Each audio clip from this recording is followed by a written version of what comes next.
गुरुदेवो महेश्वरः गुरु साक्षात् परब्रह्म तस्मै श्री गुरवे नमः सरस्वती नमस्तुभ्यं वरदे कामरूपिणी विद्यारम्भं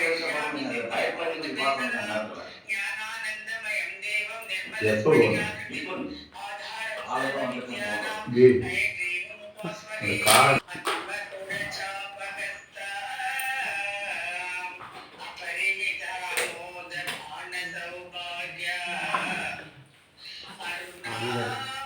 அதிசய கருணா அபிநவ குணசுந்தரி வந்தே அபிநவ குணசுந்தரி வந்தே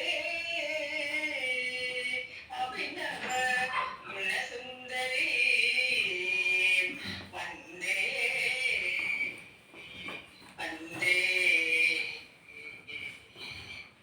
ओम ऐं ह्रीं श्रीं हयग्रीवोवाच ककाररूपा कल्याणी कल्याणगुणशालिनी कल्याणशैलनिलया कमनीया कलावती कमलाक्षी कर्मशग्नि करुणामृतसागरा कदम्बकाननावासा कदम्बकुसुमप्रिया कन्दर्पविद्या कन्दर्पजनका भागभीषणा कर्पूरवीडि सौरभ्य कल्लोलितकबुद्धरा कलिदोषहरा कञ्जलोचना कम्रविग्रहा कर्मादिसाक्षिणी कारयित्री कर्मफलप्रदा एकार रूपा च एकाक्षरी एकानेकाक्षराकृतिः एतद्ददित्य निर्देशा च एकानन्दचिदाकृतिः एवमित्यागमा बोध्या च एकभक्तिमदर्चिता एकाग्रचित्तनिर्ध्याता च एषणारेतादृता एला सुगन्धिचुपुरा च एककूटविनाशिनी एकभोगा च एकरसा च एकेश्वर्यप्रदायिनी एका तमत्तसाम्राज्यप्रदा च एकान्तपूजिता एकमानप्रभा च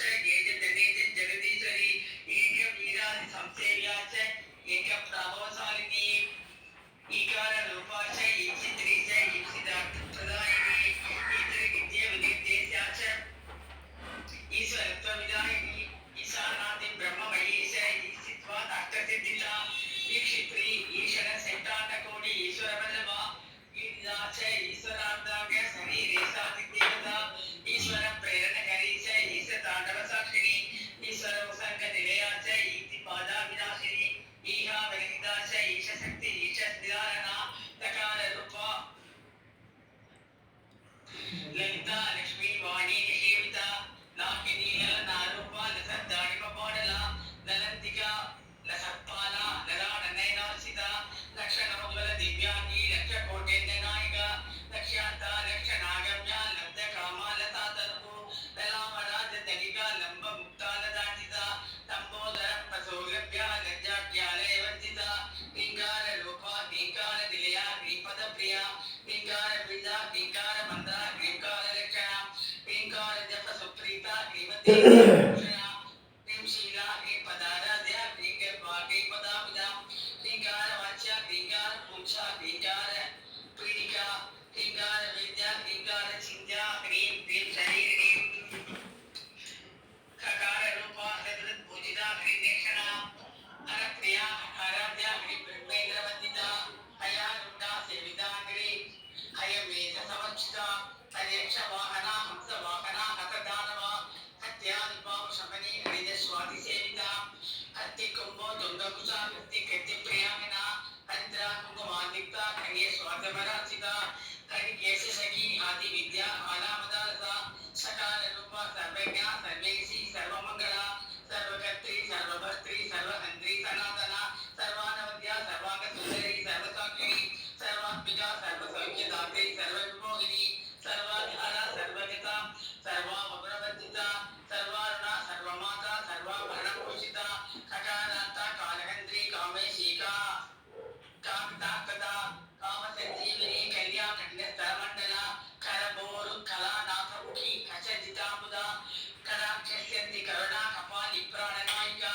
कारुण्यविग्रहा कान्ता कान्तिदूतजपावलिः कलालापा कम्पुकण्डी करन्निर्जितपल्लवा हरि ओम कल्पवल्ली सम्पूजा रक्तोदीतनगान्तिदा अकारान्ता हंसगतिर्हाणकाभरणोज्ज्वला हारहारिकु चापोगा हाटिनी हर्यवर्जिता हरिपति समाराध्या हणात् कारकटापिता दर्शकुनिया निर्मोक्त्रिये हार्द हरि ओम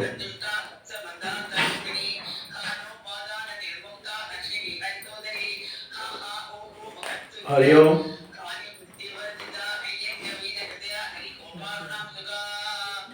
ओम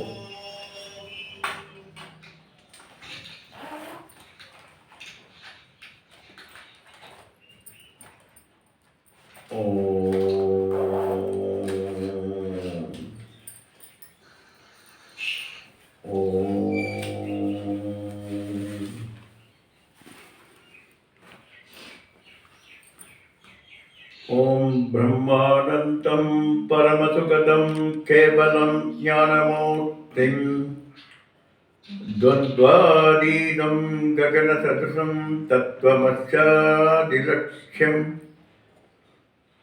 एकं नित्यं विमलमचलं सर्वधी साक्षिभूतं भावादीनं त्रिगुणरहितं सद्गुरुं तं नमामि। ओम सदाशिवसमारंभां शंकराचार्यमध्यमाम् अस्मदाचार्यपर्यन्तां वन्दे गुरुपरम्पराम्।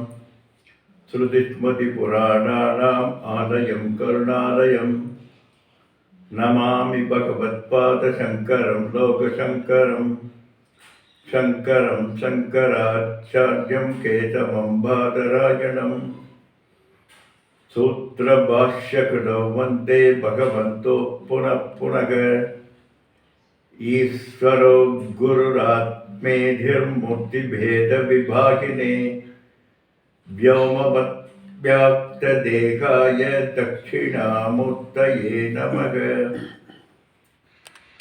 त्वमेव माता च पिता त्वमेव त्वमेव बन्धुश्च सखा त्वमेव त्वमेव विद्या द्रविणं त्वमेव त्वमेव सर्वं मम देव देव त्वमेव सर्वं मम देव देव। दयानन्दरूपं मदाचार्यमीडे दयानन्दरूपं मदाचार्यमीडे दयानन्दरूपं मदाचार्यमीडे।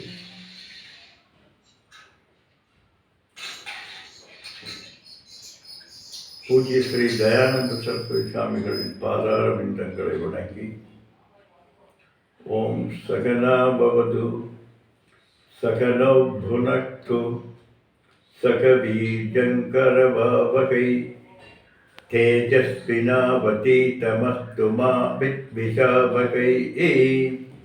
ஓம் சாந்தி சாந்தி சாந்தி।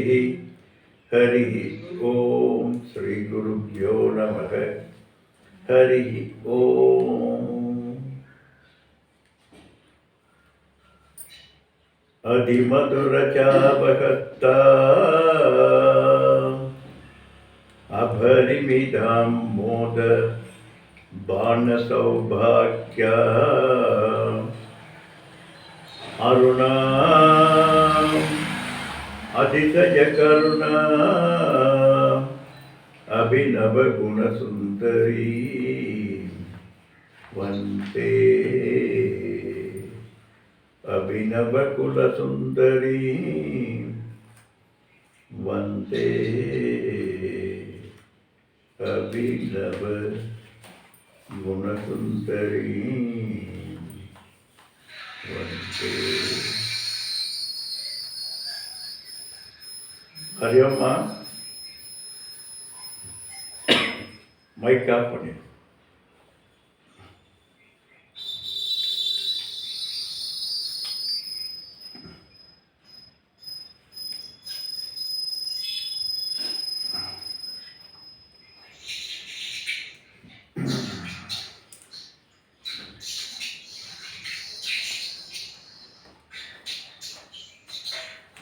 காமேசி,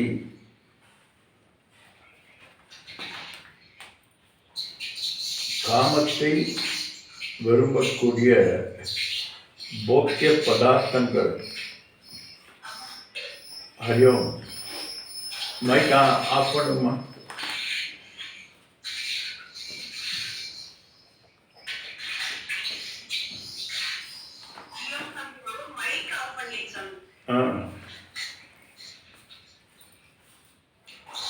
அம்மா தான்.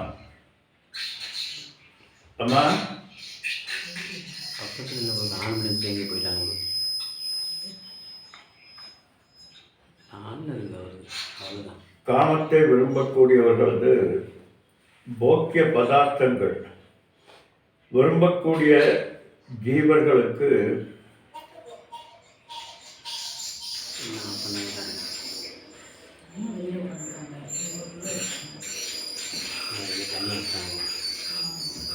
அந்தந்த கர்ம பலத்தை அளிக்கக்கூடிய தன்மையுடையவளாக அம்பாள் இருக்கிறாள். பிரேரணை செய்பவள். யாரோ மைக் ஆன் ஆயிருக்காரு. அதான் வைகுண்ட ஐயா தான். வைகுண்ட ஐயா தான்.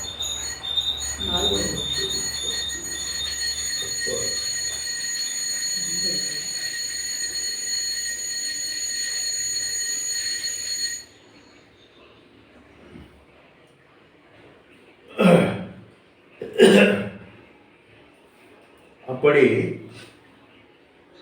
வேண்டுபவர்களுக்கு வேண்டுகின்ற வரத்தை அளிக்கக்கூடியவள், பிரேரணை செய்பவள், வழிவகுத்து கொடுப்பவளாக அம்பாள் இருக்கிறாள். ஃபோன் பண்ணி சொல்லி கூப்பிட்டு ஃபோன் பண்ணா ஃபோன் எடுக்க மாட்டாங்க. வந்துச்சு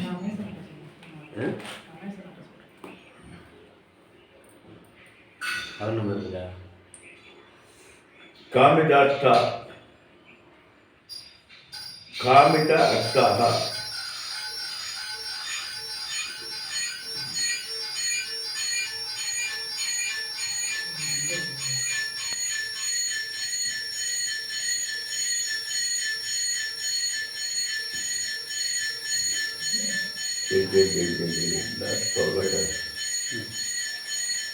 அந்த அம்மாச்சியும் கால் எடுக்க மாட்டாங்க. ஆசைப்பட்ட பொருளை, புருஷார்த்தத்தை ஜீவர்களுக்கு கொடுப்பவள்.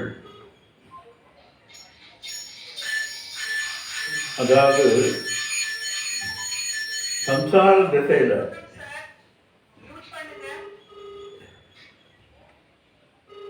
அறிவு கிடையாது.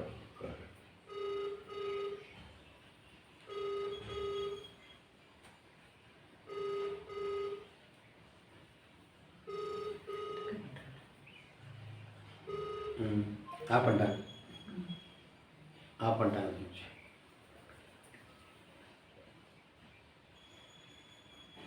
காமிதார்த்தா, காமித அர்த்தாக, காமிதர்த்தா,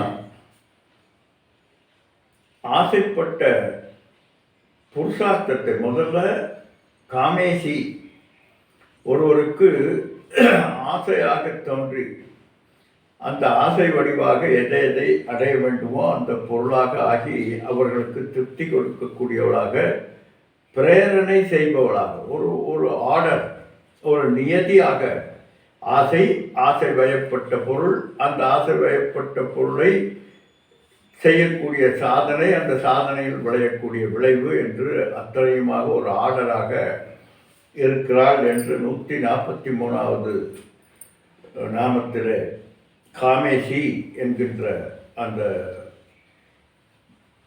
நாமத்திலே பார்த்தோம். அடுத்தது காமித அர்த்தா, காமித அர்த்தாக, காமிதர்த்தாக, ஆசைப்பட்ட புருஷார்த்தத்தை ஜீவர்களுக்கு கொடுப்பவள். தாயினி என்றால் கொடுக்கக்கூடியவள். சம்சார திசையில தன்னை அறியாமல் தன்னை சிறியவன், அழிவுக்கு உள்ளானவன், இன்னும் துக்கி என்றெல்லாம் அல்பசக்தி, அல்பஜன், அல்பவியாபி, அல்பம் அல்பம் என்று நினைத்து கொண்டிருக்கக்கூடியவர்கள் அஞ்ஞானத்தினாலே ஈஸ்வரத்துவத்தை மறைக்கப்பட்டு அஞ்ஞானத்தினாலே ஈஸ்வரத்துவத்தை மறைக்கப்பட்டவர்கள். அதனால ஆனந்தம் நம்மிடம் இருக்காது, வெளியிலே இருக்கும் என்று வெளியிலே ஆனந்தத்தை தேடிக்கொண்டு தீர்மானித்துக் கொண்டு அவர்களாகவே தீர்மானித்துக் கொண்டு ஆனந்த ரூபமான மோட்சத்தை அடைய வேண்டும் என்று, ஆனந்த ரூப மோட்சத்தை உண்டாக்க வேண்டும் என்று, ஆனந்த ரூபமுடைய மோட்சத்தை சுத்திகரித்து அடைந்துவிட வேண்டும் என்று மாற்றியமைத்து, தன் நிலையை மாற்றியமைத்துக் கொண்டு அந்த ஆனந்தத்தை அற வேண்டும் என்று இந்த புருஷார்த்தத்தில் செயல்களினால் நாம் அடைந்து விட முடியும் என்று ஆப்தியம், உற்பத்தியம், விகாரியம் என்று சொல்லக்கூடிய இந்த 4 விதமான செயல்பாடுகளினால் நாம் இதை அடைந்துவிட முடியும் என்று அலைபவர்களுக்கும் அம்பாள் காந்த அர்த்தமாக இருக்கிறார். அதே போல வெளி விஷயத்தை தேடி அலைகின்றவர்கள், மோட்சத்தை வெளியிலே தேடி அலைகின்ற அவர்களுக்கு அந்த எல்லையை அறிவித்து, இதுதான் இதனுடைய அல்டிமேட் பலன் என்று அதனுடைய எல்லைகளை அறிய வைத்து, புருஷார்த்தத்தை புரிய வைத்து, மோட்ச புருஷார்த்தம் என்று சொல்லக்கூடிய நித்திய சித்த வஸ்துவாக நீ இருக்கிறாய் என்கின்ற ஞானத்தை பெறுவதற்குண்டான இச்சையை அளிக்கக்கூடியவளாக அம்பாள் இருக்கிறாள்.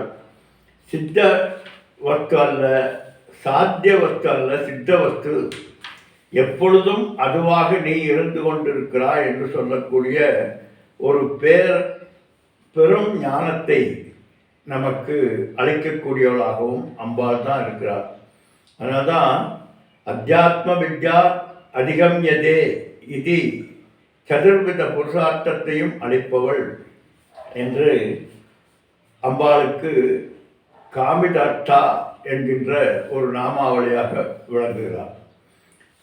அப்போ இதிலிருந்து என்ன தெரிகிறது என்றால், சதுர்வித புருஷார்த்தங்களுக்கும் அவளே இலக்காக இருக்கிறார். அவளது இலக்கே சதுர்வித புருஷார்த்தம். நீ நினைப்பது போல உனக்கு வாழ்வளிக்கக்கூடியவள். எனவே அல்டிமேட் என்று சொல்லக்கூடியதாகிய அந்த பரம புருஷார்த்தத்தை நமக்கு புரிய வைத்து, அதற்கு பிறகு பரம புருஷார்த்தத்தினுடைய தன்மையை நமக்கு ஞான வடிவங்களாக அறிய வைப்பவள் அம்பாள். அதனால் சதுர்வித புருஷார்த்தமும் அம்பாளினுடைய பிரேரணையினால் தான் நடக்கிறது. அவரவர்களது புத்திக்கு தக்கபடி, பக்குவத்திற்கு தக்கபடி. காம சஞ்சீவினி பரமேஸ்வரனுடைய நெற்றிக்கண்ணினுடைய அக்னியினாலே சாம்பலான காமதேவன் பின்னாலே வண்டாசுர வடிவத்தில் அநேக காலம் தேவலோகத்தில் தேவர்களுக்கு அனைத்துக்கும் விரோதமாக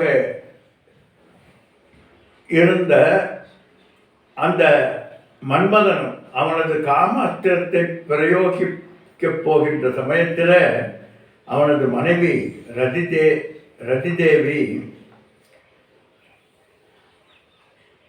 லலிதாம்பிகையை துதித்து, இப்படி நம்முடைய கணவன் பெரிய தவறு செய்கிறானே, இது பெரிய மாறாத பழியாக போய்விடுமே என்று அம்பாளை பிரார்த்தித்து தவம் செய்தால், அதனுடைய பலனாக அம்பாள் தன் கடைக்கண்ணினாலே, அந்த கருணா சக்தியினாலே மன்மதனை பிழைக்க செய்தால், அந்த அந்த அக்னியிலிருந்து காப்பாற்றி அவளுக்கு மோட்சத்தை கொடுக்கக்கூடியவள். அதனால தான் மன்மத வித்தை என்று இந்த காதி வித்தைக்கு மன்மத வித்தை என்று ஒரு பெயர் இருக்கிறது. அப்படி அநேக வரங்களையும் அழைத்து அவளை தன்னுடைய சந்தோஷ கடலிலே மூழ்கச் செய்தாள் அம்பாள். யார? அந்த ரதி தேவி. அப்படி பரம கருணாமூர்த்தியாக கருணாம்பிகையினுடைய அம்பாள் என்றும் விளங்குகிறாள். அதனால் அவள் காம சஞ்சீவினி. சஞ்சீவினி என்றால் மாறாதது, எப்பொழுதும் நிலைத்திருக்கக்கூடியது. அப்படி பேரானந்தத்திலே நிலைத்திருக்கக்கூடிய தன்மையை நமக்கு அளிப்பவளாக அம்பாள் இருக்கிறாள். கல்யா கலைதும் தியாயதும் யோக்யா என்று நேற்றுக்கு பார்த்தோம். சர்வ உத்தம தேவத்வேன தியாயாதும் யோக்யா கல்யாகா. கலை கலா என்றால் துன்பம், துன்பம் என்கின்ற ஒரு அர்த்தம் இருக்கிறது. அதனால்தான் கலிகாலம் என்றால் துன்பத்தை விளைவிக்கக்கூடிய காலம். கலி என்றால் சண்டை என்ற அர்த்தம். ஒன்றொன்றுக்கு ஒருவருக்கும் சண்டை போட்டுக்கொண்டே இருக்கக்கூடிய தன்மை கலகம் என்றெல்லாம் அர்த்தமாக இருக்கிறது. ஆனால் இங்கே இன்னொரு அர்த்தத்தை இங்கே சொல்றார். கலே என்றால் துன்பத்தில் இருப்பவர்களுக்கு மீட்கக்கூடிய சக்தியாக அம்பாள் இருக்கிறாள். அதே போல காமதேனுவேன யதா வாஞ்சிதார்த்த காரணம். காமதேனு போல யார் யாரெல்லாம் எதை இந்த கலி யுகத்திலே வேண்டுகிறார்களோ அவர்களுக்கெல்லாம் அதை அளிக்கக்கூடியவளாக இருக்கிறாள். அதே போல இன்னொரு அர்த்தத்தை சொல்றார். கல்யா என்றால் ஆதோ கர்ம பிரசங்கா கலையதி கலுஷம் என்று பார்த்தோம். கலையதி என்றால் துக்கத்தோடு கூடிய நிலையில் இருக்கக்கூடியது. அதனால கலி என்பதற்கு காமதேனு என்கின்ற இன்னொரு அர்த்தம் இருக்கிறது. எனவே தியானித்தவர்க்கு சிறந்த பொருளாக, தியானத்திற்கு சிறந்த பொருளாக அம்பாள் இருக்கிறாள். உத்தம தேவர்கள் எல்லாம் எந்த ஒரு உருவத்தை தியானித்து தங்களுடைய தன்மைகளை ஆக்கிக் கொண்டார்களோ, அப்படிப்பட்ட தங்களது சக்திகளை வெளிப்படுத்தி கொண்டார்களோ அவர்களது தன்மையாக, அவர்களுக்கு உதவக்கூடியவளாக, அவர்களது தியான ஸ்வரூபமாக இருக்கக்கூடியவள். காரணம் என்னன்னா, ஆத்மா அபிந்த ஸ்வரூபிணியாக அம்பாள் இருக்கிறாள். ஆத்மாவை விட வேறான பொருளாக இல்லாமல் இருக்கக்கூடியவள் அம்பாள். ஆத்ம தியானமே அம்பாள் தியானம், அம்பாள் தியானமே ஆத்ம தியானம். அப்படி தியானத்தின் மூலமாக யார் யாரெல்லாம் எதையெல்லாம் கேட்கிறார்களோ அவர்களுக்கு காமதேனு போல கேட்ட வரமெல்லாம் கொடுக்கக்கூடிய சக்தி உடையவளாக இருக்கிறாள். அதனால அம்பாளுக்கு கல்யா என்று இன்னொரு அர்த்தத்தை கொடுக்கிறார். இன்னொன்று நேற்றுக்கு இது வரைக்கும் பார்த்தோம். இன்றைக்கு கடினத்தன மண்டலா, இதனுடைய நேர்முக அர்த்தம், அதாவது வாக்கியார்த்தம் என்று பார்த்தால் கடினமான தனங்களை கொண்டவளாக அம்பாள் இருக்கிறாள் என்று பொருத்தம் என்று வாக்கியார்த்தம். இப்போ வாக்கியார்த்தத்தின் மூலமாக இதை நாம் பார்ப்பதை விட லட்சியார்த்தமாக என்ன சொல்ல விளைகிறது என்று ஆராய்ந்து பார்த்தால், இந்த உலகிற்கே உணவூட்டக்கூடிய தனங்களை கொண்டவளாக அம்பாள் இருக்கிறாள். தாய்ப்பாலுக்கு நிகரான ஒரு மருந்தும் ஊட்டச்சத்தும் எதுவும் கிடையாது என்று இன்றைக்கு இருக்கக்கூடிய விஞ்ஞானிகள் எல்லாம் மிக ஆராய்ந்து பார்த்து சொல்லியிருக்கிறார்கள். தாய்ப்பால் ஒரு வருஷத்துக்காவது கொடுக்க வேண்டும் என்று. காரணம், தாய்ப்பாலுக்கு மேலே ஒரு வைட்டல் பவர் கொடுக்கக்கூடிய சக்தி வேறு எதற்கும் இல்லை. அது மட்டுமல்ல, தாய்ப்பால் வெறும் ஒரு உணவாக மட்டுமில்லை, அதில் உணர்வு கலந்திருக்கிறது, வீரம் கலந்திருக்கிறது, தாய்மை கலந்திருக்கிறது, பண்பு கலந்திருக்கிறது. நம்ம சொல்கிறோம் வீரத்தாய், அது என்னமோ வீரப்பால் குடித்தவன் அப்படின்னாலும் நிறைய கவிகள் எல்லாம் இந்த பாலினுடைய தன்மை, தாயினுடைய உணர்வினுடைய கலப்போடு குழந்தைக்கு கிடைக்கிறது. அப்படி அம்பாள் இந்த பிரபஞ்சம் முழுவதும் இருக்கக்கூடிய அனைவருக்கும் உணர்வூட்டிய பாலாக கொடுத்து கொண்டிருக்கக்கூடியதுனால அவளுக்கு தனங்கள் பெருத்திருக்கிறது. நிறைய பாடல்கள் பருத்த முளைக்கிறது அப்படின்னெல்லாம் நிறைய வரும். அதற்கு காரணம் என்ன, எதை குறிக்கிறது என்றால், லட்சியார்த்தமாக அம்பாள் இந்த பிரபஞ்சத்திற்கு தேவையான ஒற்றல் பவரை கொடுத்து கொண்டிருக்கிறாள். அதனால அதனுடைய நிமித்தமாக அதனை இண்டிகேட் செய்வதாக அம்பாள் பெருத்த தனங்கள் உடையவளாக இருக்கிறாள். அது மட்டுமல்ல, உலகினுடைய உணர்வு மண்டலமாக அம்பாள் இருக்கிறார். பாருங்க, அதுதான் சங்கராச்சாரியர் எப்படி தாயினுடைய உணர்வு பூர்வமான ஊட்டக்கூடிய பாலிலே இருக்கக்கூடிய அந்த தன்மையானது இந்த குழந்தைக்கு உணர்வு பூர்வமாக எப்படி வியாபித்திருக்குமோ அதுபோல் இந்த பிரபஞ்சத்தில் இருக்கக்கூடிய அத்துணை பேருக்கும் உணர்வூட்டிய பாலாக அம்பாள் விளங்கி கொண்டிருக்கிறாள் என்று ஒரு அருமையான அர்த்தத்தை சங்கராச்சாரியார் கொடுக்கிறார். அதே போல கரபேரு கரப இவ ஒரியத்யாக, அதாவது ஒரு கையை இப்படி வைத்தோம்னா எப்படி இருக்குமோ அது போன்ற தொகை வடிவை கொண்டவளாம். அதாவது மேலே பெருத்தும் கீழே வர வர குறுகியும் இருக்கக்கூடிய தன்மை கொண்ட தொகை அழகை கொண்டவளாக இருக்கிறாள். காண்போரை கவரக்கூடிய வரிவழகோடு கூடிய அந்த தொடை அழகை கொண்டவள் அம்பாள் என்று சொல்றான். கலாநாதமுகி, கலாநாதமுகி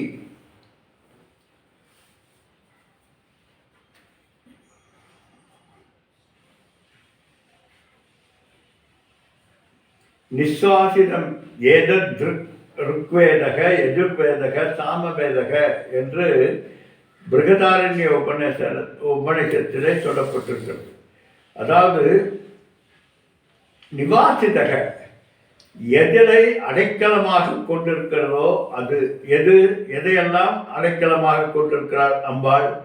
ருக்வேத சாமவேத யஜுர்வேத யஜுர் சாம அதர்வன போன்ற வேதங்களுக்கெல்லாம் வாசத்தலமாக அவர்களது அந்த வேதங்களினது இருப்பிடமாக அம்பாள் இருக்கிறாள்.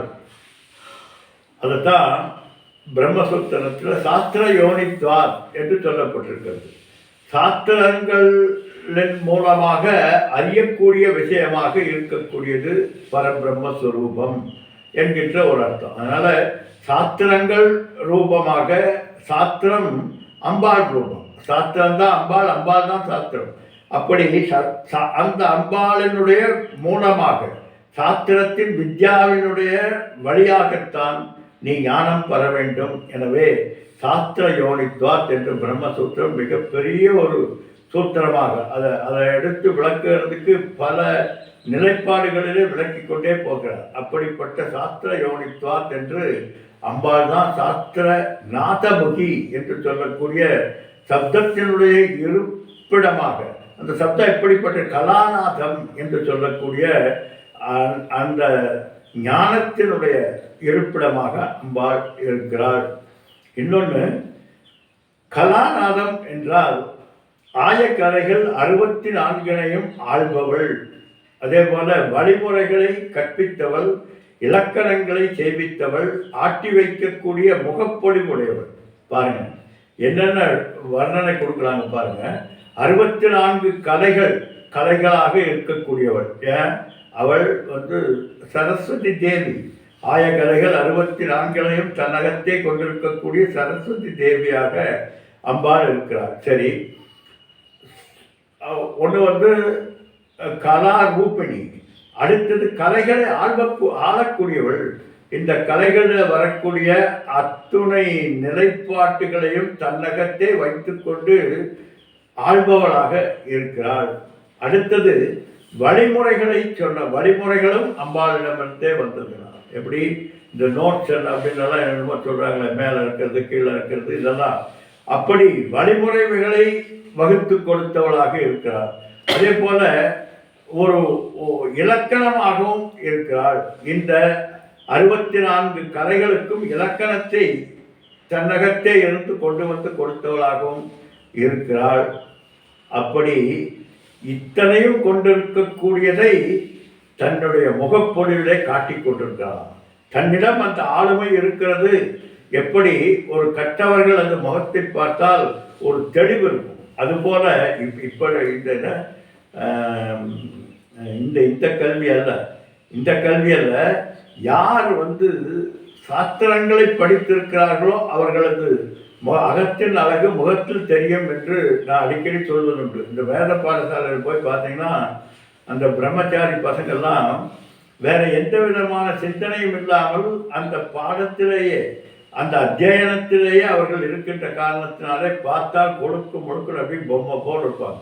அது அகத்தின் அழகு முகத்தில் தெரிகிறது என்பது. அப்படி ஆயக்கலைகள் 64 ஆளுமையாகவும் ஆயக்கலைகள் 64ஆகவும் அதை வழிவகுக்கப்பட்ட விதிமுறைகளாகவும் இலக்கணமாகவும் இலக்கியமாகவும் அத்தனையும் இருக்கக்கூடிய வளர்கலை என்று சொல்லக்கூடிய அத்தனை கலைகளும் தன்னகத்தே இருக்கிறது என்பதை அவளது முக வடிவு காட்டுகிறது. அந்த முக வடிவத்தில் அத்தனை தன்மைகளும் தெரிகிறது. அதுதான் வித்யா காம்பீரம் என்று சொல்வார்கள். வித்யா காம்பீரம் அந்த படித்து தெரிந்து தெளிவுடையவர்களுக்கு அந்த ஞானத்தினுடைய வெளிப்பாடு ஒரு கம்பீரத்தோடு கூடிய நிலையில் இருக்கும். அப்படிப்பட்ட அம்பாளாக இருக்கிறாள். அதே போல கலாநாதன் என்று சொல்லக்கூடிய வளர்கலை தேய்கலை என்று சொல்லக்கூடிய கலைகளை கொண்ட சந்திரவதனம், குளிர்ச்சி, சாந்தம், சந்தோஷம், ஞான பிரதிபிம்பம் என்று சொல்லக்கூடிய அத்துணையும் அம்பாளினுடைய முகத்தில் இருக்கிறது. பாருங்க என்னென்ன சொல்றாரு பாருங்க. ஒன்று வந்து சந்திரவதனம். சந்திரவதனம்னா அந்த சந்திரன் போன்ற ஒரு அழகான வடிவத்தை உடையவள். அந்த சந்திரனுக்கு என்ன குளிர்ச்சி இருக்குமோ அந்த குளிர்ச்சியோடு கூடிய முகம். நீங்கள் பார்த்துருப்பீங்க, ஒரு மூடவுட்டான ஒருத்தரோட முகத்தையும் சந்தோஷமாக இருக்கக்கூடிய ஒருத்தரோட முகத்தையும் பார்த்தீங்கன்னா எனக்கு தெரியும். எவ்வளோ பெரிய லட்சணமாக இருந்தாலும் அவலட்சணமாக போய்விடுகிறார்கள் கோபத்திலேயும் மூட் அவுட்டாக இருக்கும்போது. ஆனால் அம்பாள் நித்திய வதனம், எப்பொழுதும் ஆனந்தத்தை குளிர்ச்சியை தரக்கூடியவள். பார்த்தாலே ஒரு சிலரை பார்த்தாலே நமக்கு ஒரு பேரானந்தம் வருகிறது, ஒரு ஒரு ஒரு மரியாதை, ஒரு ஒரு பக்தி, ஒரு ஒரு என்ன சொல்ல தெரியாத ஒரு எண்ணங்கள் எல்லாம் நமக்குள்ளே அவர்களது முகத்தை பார்த்த உடனே தெரியும். காரணம் என்ன? அகத்தின் அழகு முகத்தில். அதுதான். அப்படி குளிர்ச்சி, சாந்தம், சந்தோஷம், ஞான பிரதிபிம்பம் இத்தனையுமாக கூடிய முக வடிவை கொண்டிருக்கக்கூடியவள் அம்பாள். சங்கராச்சாரியாருக்கு மேலே வர்ணனை செய்வதற்கு யாருமே இல்லை. அப்படி சொல்றார். கச ஜிதாம்பா,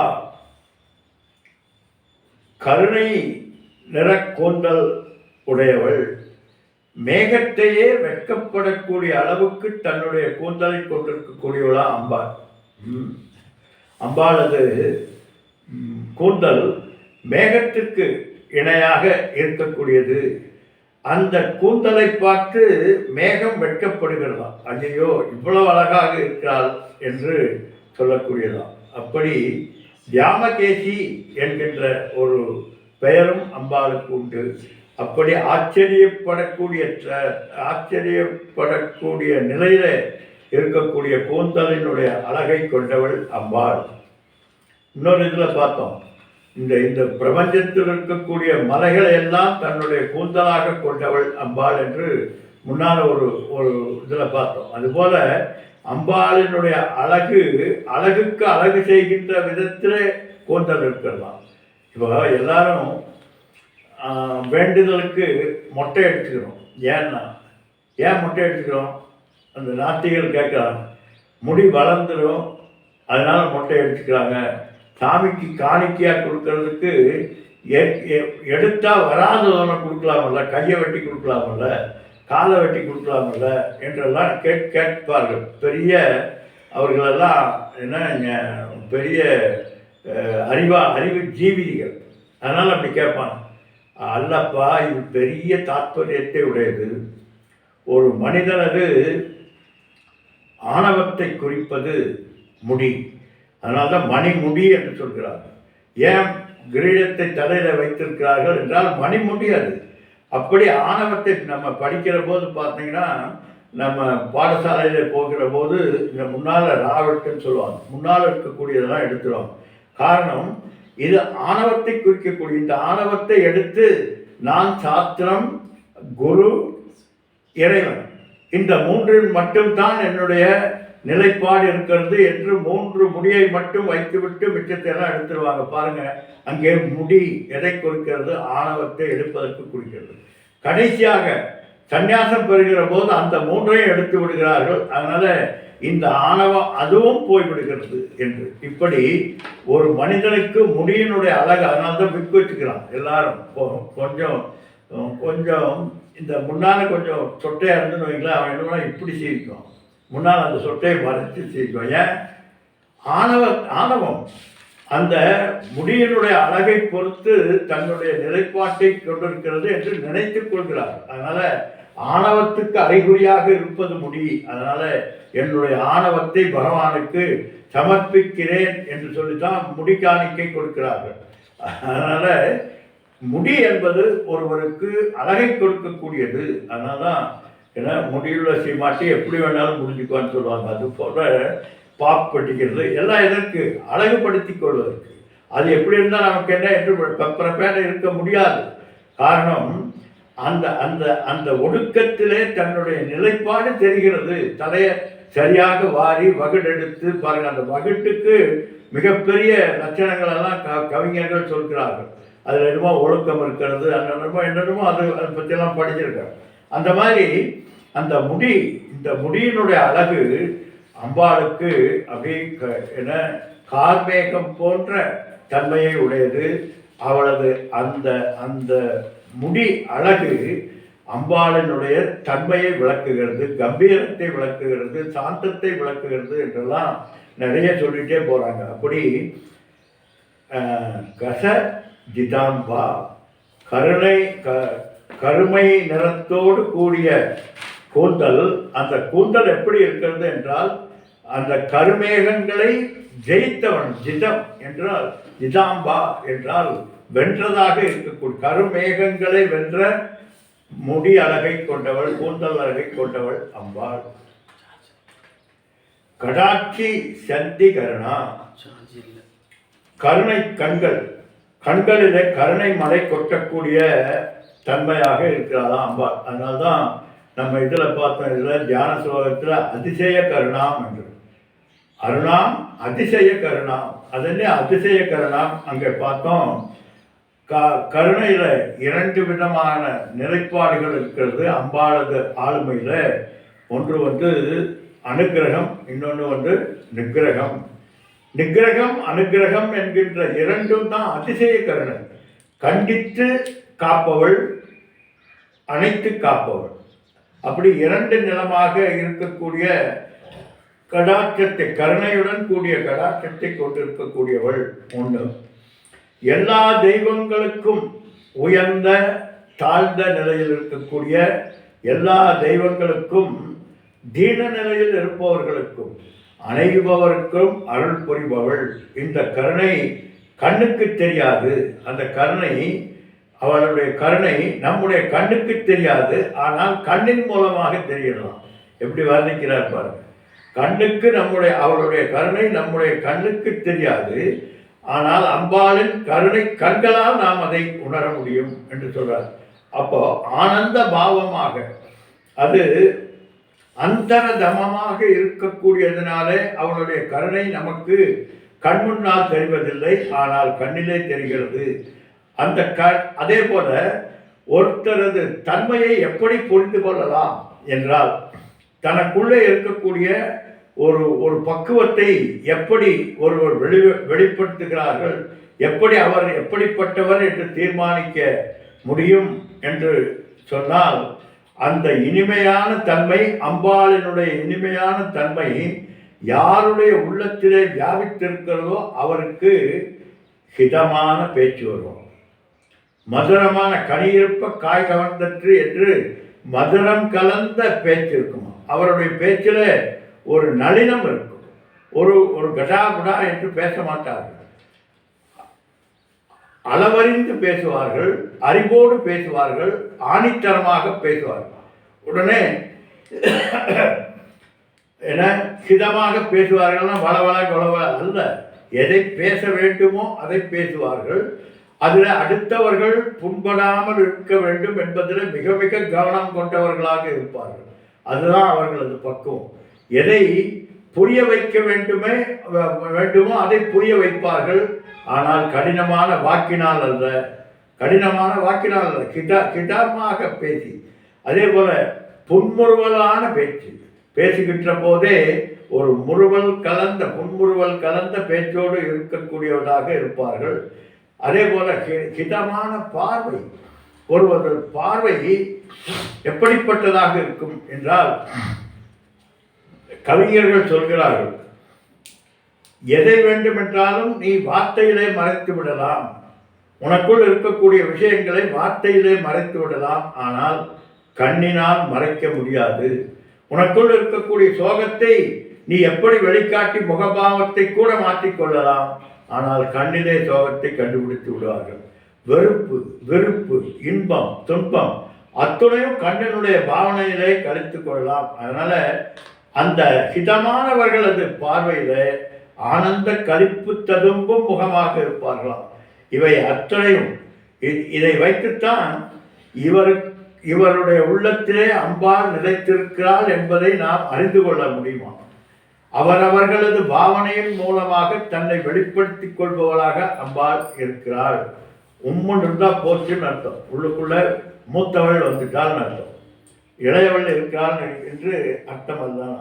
அதனால யாரது தன்மையிலே அம்பாளது கடைக்கண் பார்வை அருள் இருக்கிறதோ அவர்களுக்கெல்லாம் இது போன்ற நல்ல சைன், அந்தந்த இலக்கணங்கள் வெளியாகும் என்று சொல்கிறார். அதே போல கருணை பெருக்கெடுத்தோடும் வற்றாத கருணை கடாட்சத்தினுடைய வெளிப்பாடாக ஆனந்த கசிவு ஓடு கூடிய நீர் பூர்த்த கடாட்சமாக அம்பாள் இருப்பார். அம்பாளது கண்களிலே கண்ணீர் ததும்பிக் கொண்டிருப்பது போல் இருக்கும். அது பேருணர்வு என்று சொல்றார்.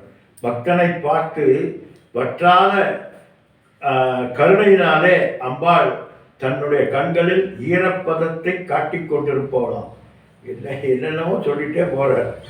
கருணை, பண்பு போன்றவை எல்லாம் பிரதிபலிக்கக்கூடிய கண்கள். அப்படி அம்பாளுடைய கண்கள், அதான் கடாட்சமே மோட்சம் என்று சொல்றார். அப்படி அல்டிமேட்லி கடாட்சந்தி கருணா, அவளுடைய கருணை கடைக்கண்களினாலே மோட்சத்தை தரக்கூடிய வல்லமை பொருந்தியவளாக அம்பாள் இருக்கிறாள். அதனால கபாலி பிராணநாயிகா. இதனால்தான் கபாலீஸ்வரர் அம்பாளுக்கு பிராணம் போன்றவர், ஒய்ற்றல் போவராக, பிராண சக்தியாக அம்பாள் யாருக்கு? கபாலீஸ்வரருக்கு இருக்கிறாள்.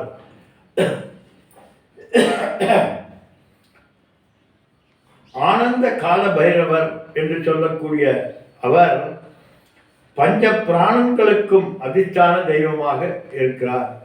பிராணம் எவ்வளவு முக்கியமோ அதுபோல கபாலீஸ்வரருக்கு அம்பாள் மிக மிக முக்கியமானதாக இருக்கிறாள். அதனால்தான் நாதா என்று சொல்றார். நாதா என்றால் தலைவி என்று அர்த்தம். நாதம் என்றால் நமக்குள்ளே வியாபித்திருக்கக்கூடிய அந்த ஓங்காரத்தினுடைய அடியாதாரம். அதனால்தான் அந்த காலத்தில் சினிமாலெல்லாம் பார்த்துருக்கோம், நாதா என்று சொல்லுவார்கள். நாதா, பிராணநாதா என்றெல்லாம்.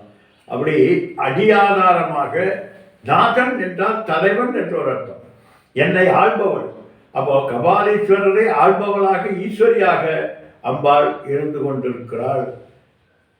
அடுத்தது காருண்ய விக்கிரகா, எம்பாடிமெண்ட் ஆஃப் கருணை, கம்பேஷனுடைய வடிவாக அம்பாள் இருக்கிறாள். அதாவது ஜீவராசிகளுக்கு அள்ளி கொடுக்கக்கூடிய ஒரு தன்மை, அந்த தன்மையை அம்பாள் தான் வெளிப்படுத்துகிறாள்.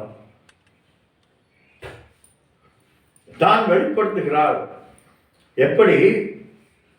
ஒரு மீன்ஸ் வேண்டும். அம்பாளினது கருணை இருக்கிறது. அந்த கருணை நமக்கு வந்து சேருவதற்கு இடையிலே ஒரு மீன்ஸ் ஒன்று தேவைப்படுகிறது.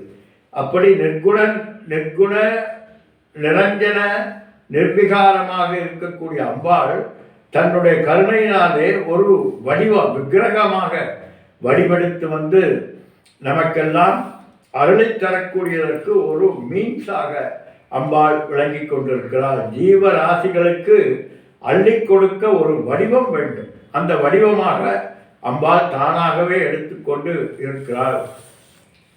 செல்வம், பதவி, அது மட்டுமல்ல, மோட்சத்தை கூட அளிப்பதற்கு காரணமாக இருக்கக்கூடியவள். முன்னால பார்த்தா அம்பாளினுடைய கடைக்கன் பார்வையே அப்படின்னா அம்பாளினுடைய மொத்த உருவம் எப்படி இருக்கும் என்று ஒரு கம்பேரிசன் சொல்கிறார். எப்படி அம்பாளினுடைய வடிவம் இருக்கிறது என்று சொல்றார். ஸ்ரீவித்யா ஸ்வரூபிணி, ஸ்ரீவித்தை என்கின்ற ஸ்வரூபம் வடிவனலாக இருக்கிறாள். மாயா உபாதியோடு கூடிய ஜெகத் சிருஷ்டி செய்யக்கூடிய ஸ்வ இச்சையா நிமித்த காரணமாக ஆகி அதற்கு ஒரு உருவம் அம்பாளினுடைய சரீரமாக கர்மத்திற்கு கட்டுப்படாத உபாதியாக அம்பாள் வடிவெடுத்திருக்கிறாள் என்றால் நாமும் வடிவெடுத்திருக்கிறோம். தெரியாத நம்ம வடிவம்னு சொல்லணும். அம்பாளினுடைய வடிவம் கர்மத்துக்கு கட்டுப்படாத வடிவம் அப்படின்னா என்ன அர்த்தம்? கர்ம பலனினால் தோன்றியவள் அல்ல அம்பாள். அம்பாள் சுய இச்சையாக தானே வந்து நமக்கெல்லாம் அருள வேண்டும் என்பதற்காக பகவான் கீதையில் சொல்றார். என்னுடைய மாயையை என் வயப்படுத்தி கொண்டு நான் இருப்பதாக காட்டுகிறேன் என்று அவதாரத்தை பற்றி சொல்லுகிற போது பகவத்கீதையில பகவான் சொல்வார். அதுபோல இங்கே அம்பாள் சுய இச்சையா தன்னுடைய இச்சையினாலே இந்த நிமித்த காரணமாக இந்த பிரபஞ்சத்திற்கு அருள் செய்ய வேண்டும் என்கின்ற காரணத்திற்காக ஒரு சரீரத்தை தாங்கி வந்திருக்கக்கூடியவள். அதனால அது மட்டுமல்ல, ஏன் அம்பாள் பக்தர்களுக்கு அருள் செய்ய ஒரு சரீரம் எடுக்க வேண்டும்? எப்படியோ ஒரு வகையில் அவர்களுக்கு போய் சேர வேண்டியது சேர்த்து விடலாமே என்றால் இல்லை. பரம புருஷார்த்தமாகிய மோட்சத்திற்கும் அதே போல உன்னுடைய அடிப்படை சாதனைகளுக்கும் ஒரு வடிவம் வேண்டும், ஒரு பற்றுக்கோள் வேண்டும். பற்றுக்கோள் இல்லாவிட்டால் உன்னுடைய மனதை ஒருநிலைப்படுத்த முடியாது. அதனால தியானத்திற்கு ஏதுவாக சாதனைகளுக்கெல்லாம் சாதனையாக விளங்கக்கூடிய அம்பாள் தன்னுடைய வடிவை உபாசனா மூர்த்தியாக காட்டிக் கொண்டிருக்கிறாள். அந்த உபாசனா மூர்த்தி என்கின்ற மூர்த்தம் இருந்தால்தான் உன்னுடைய உபாசனைக்கு ஒரு பற்றுக்கோளாக இருக்கும். அது நம்ம பார்த்தோம். ஏன்னா நிர்குண பிரம்ம மானச வியாபாரம், சகுண பிரம்ம மானச வியாபாரம் என்கின்ற இரண்டை பார்த்தோம். அப்போ சகுண பிரம்ம மானச வியாபாரம் என்பது ஓகே, அது அம்பாளினுடைய வடிவம் பற்றுக்கோள் என்று சொல்றோம். ஆனால் நிர்குண பிரம்ம மானச வியாபாரத்துக்கு எப்படிங்க நீங்க அம்பாளை சொல்ல முடியும் என்றால், அங்கே சப்த ரூபமாக, ஓங்கார ரூபமாக, சொத்தி ரூபமாக, இன்னும் தீப ரூபமாக எல்லாம் இருப்பவள் அம்பாள் தான். அதனால சாதனைக்கு சாதனையாக விளங்கக்கூடியவள் அம்பாள், உபாசனைக்கு ஹேதுவாக விளங்கக்கூடியவள் அம்பாள். தன் கருணை பேராற்றலினாலே நமக்கெல்லாம் ஒருங்கிணைந்த மனதை சித்த சுத்திக்காகவும், சித்த நைச்சல்யத்திற்காகவும், சித்த சோத்தியத்திற்காகவும் அம்பாள் ஒரு பொருளாக, தியானத்தின் பொருளாக விளங்குகிறாள்.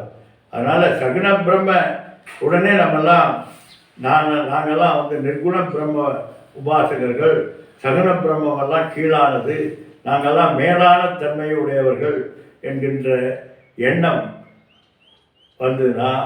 அம்பாள் சிரிக்கிறாளாம். ஏன்னா யாரெல்லாம் சகுண பிரம்ம மானசத்தின் மூலமாக தன்னை வழிப்படுத்திக் கொள்கிறார்களோ அவர்கள்தான் கிரமமாக ஒரு முறைப்படி சென்று கொண்டிருப்பவர்களாக இருப்பார்கள். இப்போ தியானம் செய் அப்படின்னு சொன்னால் தியானத்துக்கு பொருளாக இருக்கக்கூடிய ஒன்று வேண்டும். இல்லாவிட்டால் கண்ணை மூடி உட்கார்ந்தோம்னா சாமிஜி சொல்கிறது போல யூஆர் இடியாட்டிக் ஃபெலோ என்று தான் வரும்.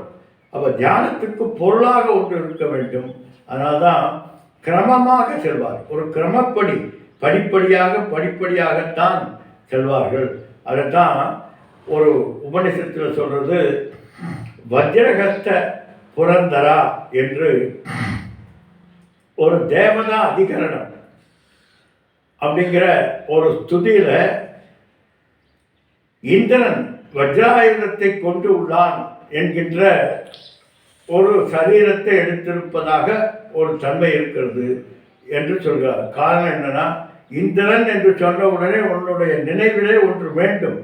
அந்த அந்த விருத்தி வியாப்தி பல வியாப்திக்கு உபாசனைக்கு ஒரு பொருளாக இருக்கக்கூடியது. அதனால் அதே போல தான் கேனோபனிஷத்தில் சொல்றார், பகுசோபமானாம் உமாம் ஹேமவன்யாம் ஹேமவைத்தீம் என்றெல்லாம் சொல்லப்பட்டிருக்கிறது. என அம்பாள் வெளியாகிறாளாம். எப்படிப்பட்ட அம்பாள் வெளியாகிறாள்? பகுசோபமானம், மிக மிக மிக அழகான ஒரு பேரழகுடைய ஒரு உருவம் வெளியாகிறது. அது எப்படிப்பட்டதுன்னா, என ஹேமவர்ணம் ஹிமவதி, அப்படியே ஜொலிக்கின்ற ஒளியோடு கூடியவளாக இருக்கிறாள். எப்படி அருணாச்சல சிவம் என்று சொல்கின்ற போது அடிமுடி காணாத அந்த பேரொழியை நம்முடைய மனதிலே வருகிறதோ, அதுபோல அம்பாள் கேனோபனிஷத்திலே அந்த தேவர்களுக்கெல்லாம் அடிமுடி காணாத ஒரு பேரழகாக காண்பிக்கிறாளாம். ஹிரண்யவர்ணம் ஹரிணீம் சுவர்ண ரஜதம் என்று பார்த்தோம்.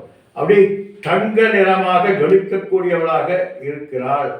அப்பா இதெல்லாம் எதற்காக சொல்லப்பட்டிருக்கிறது என்றால், உபாசனைக்கு ஒரு இலக்காக தங்கத்தால் செய்த ஆபரணங்களை கொண்டு அந்த ஹேமவதி, அவளே தங்க நிறம், அதிலே தங்கத்தினால் பளபளக்கக்கூடிய ஆபரணங்களை எல்லாம் அணிந்து கொண்டு இருக்கக்கூடியவள் என்று யார் சொல்றார்? உபனிஷத்து சொல்கிறது. உபனிஷத் என்ன?